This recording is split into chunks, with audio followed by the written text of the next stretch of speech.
Let's talk about sugar daddies. So the crazy stories that I have, I remember the very first sugar daddy that I had. And let me say this, I'm not telling you this because I'm proud of it, because it's horrible. It's a horrible experience. I don't care how you sugarcoat it. But the very first time that I met a guy, it was through my good friend. It was actually her sugar daddy first. And I don't know what happened. They got in an argument or something. I don't remember. I just remember I had a flat tire and she was like, just call him, tell him I told you to call, and he'll probably help you. And I'm like, yeah, right. There's no way. This dude doesn't even know me, you know? So I called him just to see. I really had a flat tire. And of course, he wasn't just like, here, let me send you money, whatever. It was like a whole thing. I had to like schmooze him over. She was sitting there with me the whole time, and it was just crazy, y'all. I don't remember the conversation, but he ended up helping me. I always had to meet up with him and go out to eat, or, you know, I had to hang out with him one way or another. The sex part, I absolutely did everything I could to not, because most of the sugar daddies are not attractive. I did have a boyfriend when I had a sugar daddy. I think the sugar daddy was first, and then I got a boyfriend. That's when I started dating my abusive ex. But yeah, it was so crazy. Like, he was around for a long time, for years. He got me apartment after apartment. I think he got me like 2 or 3 cars, maybe. I can't remember. But I kept wrecking my cars, or I'd get pulled over, you know, go to jail, all that. So I couldn't keep a car because of that. They would either impound it, I'd wreck it because I was always nodding off at the wheel. It was just bad. It was really bad. I started working at some like pool hall or something, because he told me he wasn't going to help me anymore unless I started working. He's like, I'm not going to help you if you're not helping yourself. So I started working, which I was just working to support my habit. He was still paying all my bills. I might have given him like $100 here and there just to make it look like I was paying bills and I was trying. But he wasn't stupid, you know? But he's the one that helped get me into rehab when I went to rehab. I went for almost 30 days. I think it was 28 days it covered. I don't know. I just know he helped me get in there. He took me to rehab. And what's crazy is he picked me up from rehab. So imagine you go to rehab because you do want to get clean. But then when you get out of rehab, you have nobody to call. You know, your family's already like, whatever, she's not going to stay clean. So the only person you call is the person that took you there, which you're going right back into the same exact lifestyle. I know there are sober girls out there that have sugar daddies, but me, I could not do that sober, okay? No way. I would never let a man pay all my bills now. Like, no way. I know that has to do with my past, but anyway, so getting out of rehab, him picking me up, I don't even remember what I did the day I got out of rehab. I think he made me hang out with him. I don't remember.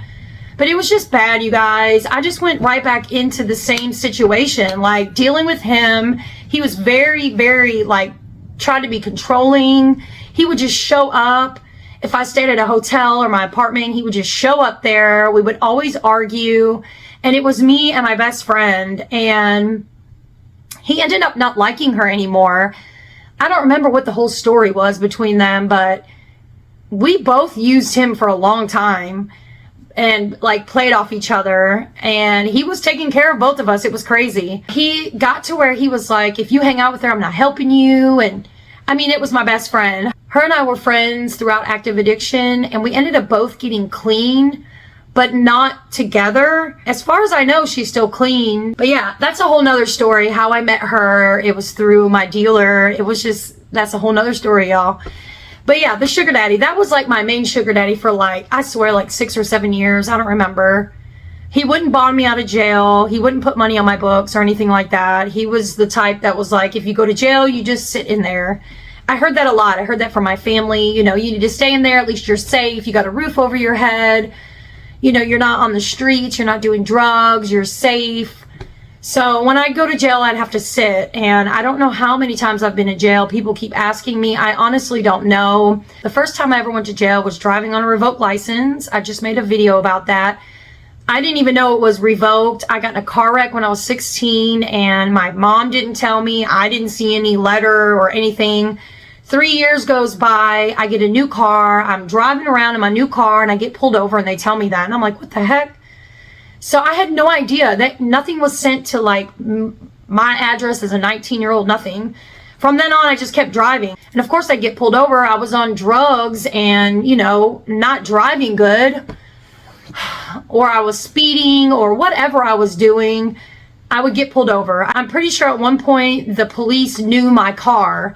I was always switching cars. Every year I'd get, if I got an income tax or any kind of help, I would get a new car because the police would know my car. I lived in Knoxville, and the area that I lived in was small, so I'm always going down the same road, so it's the same cops on the same shifts. I had a police officer tell me that. He's like, stop driving, we know your car. And I remember I was driving my mom's car when he said that too, and I'm like, this isn't even my car, it's my mom's. I had an emergency, which was a lie, but I told him that because I thought maybe he would be nice and let me go if I said I had an emergency, which they don't care, y'all. They do not care. I do think it's crazy that driving with no license, you go to jail.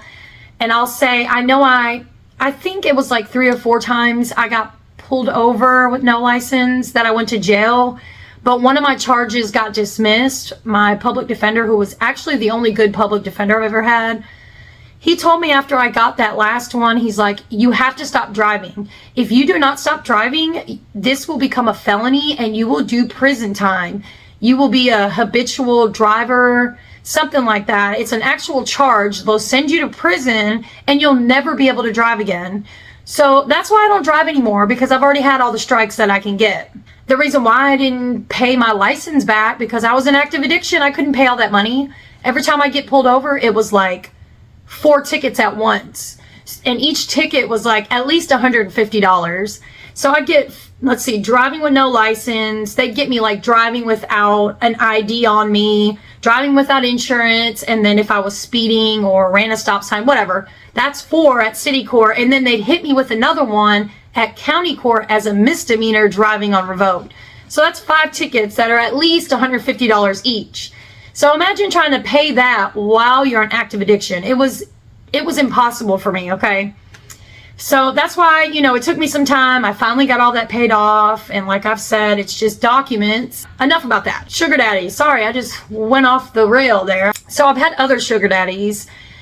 They didn't last as long because I wasn't willing to give it up. So I learned if I manipulated them for long enough, they would give me money.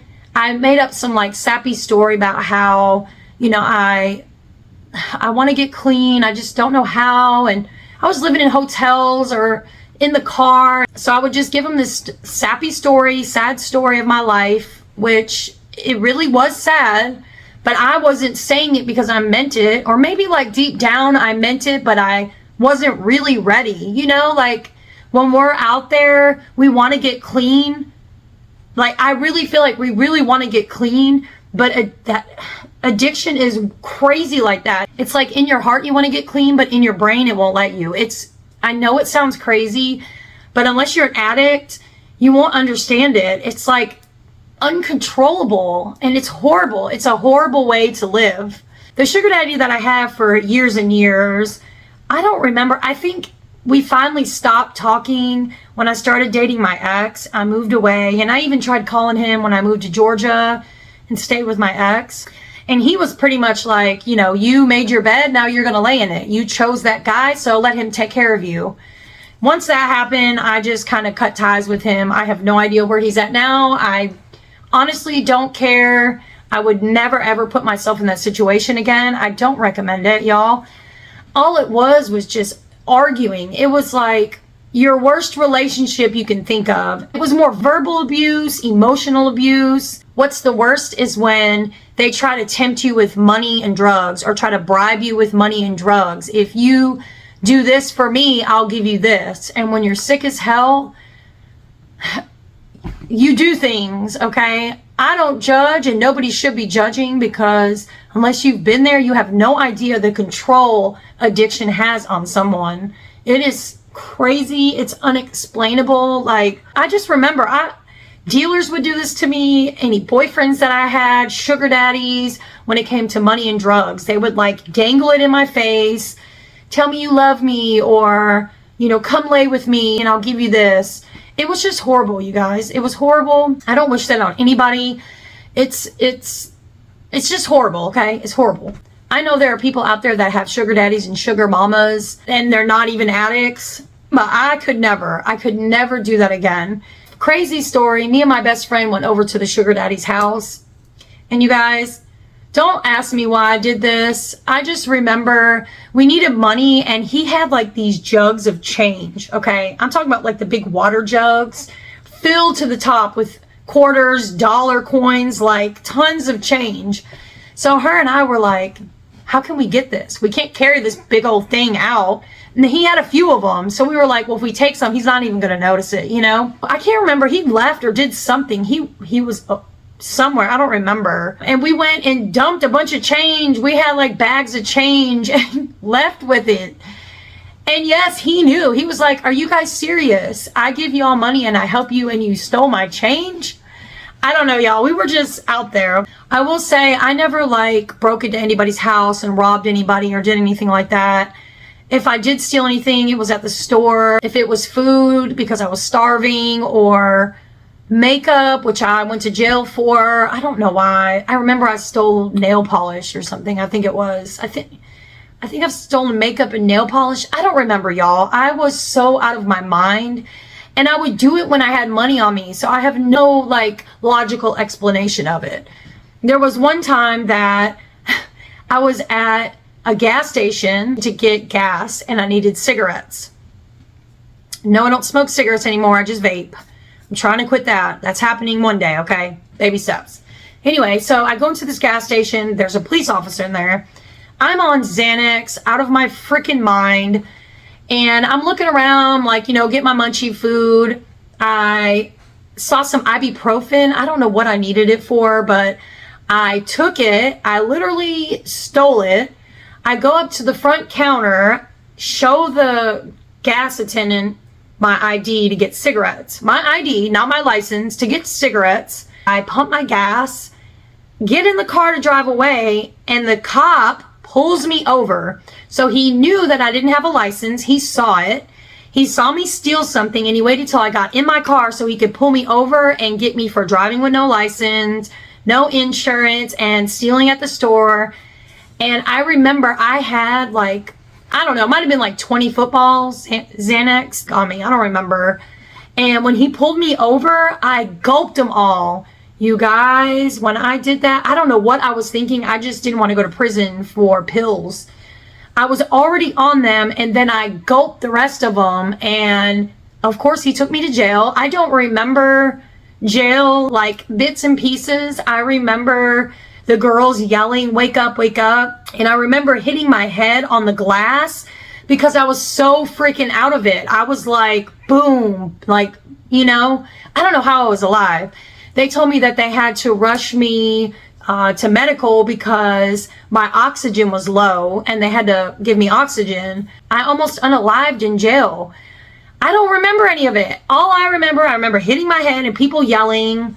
And then I remember the next day, like coming to, not like waking up out of bed. I was like already in motion, moving around and talking to my bunkie.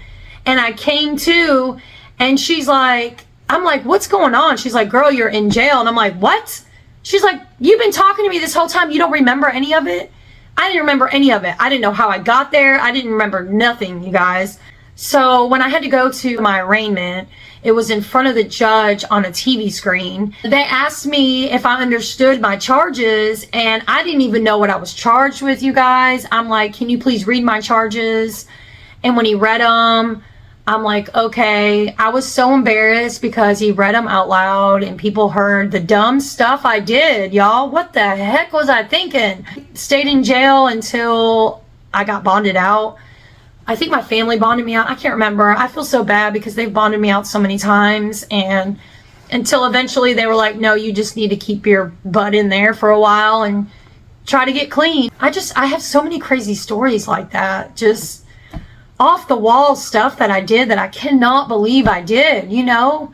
And I always say this, I'm grateful to be clean. I'm grateful to be alive. I would not ever want to go back to that madness for anything. What keeps me clean is knowing that so much stuff is laced now. That is so scary that you could go out there and your next time be your last time. I can't. I'm too afraid. I am just going to stay doing what I'm doing. I'm doing good. No, my life isn't perfect. You know, we all have problems, but I can at least deal with and cope with the stuff that I'm going through now. I'm going to stop rambling now. You guys let me know what other questions you have, and I'll think of some more stories to tell you.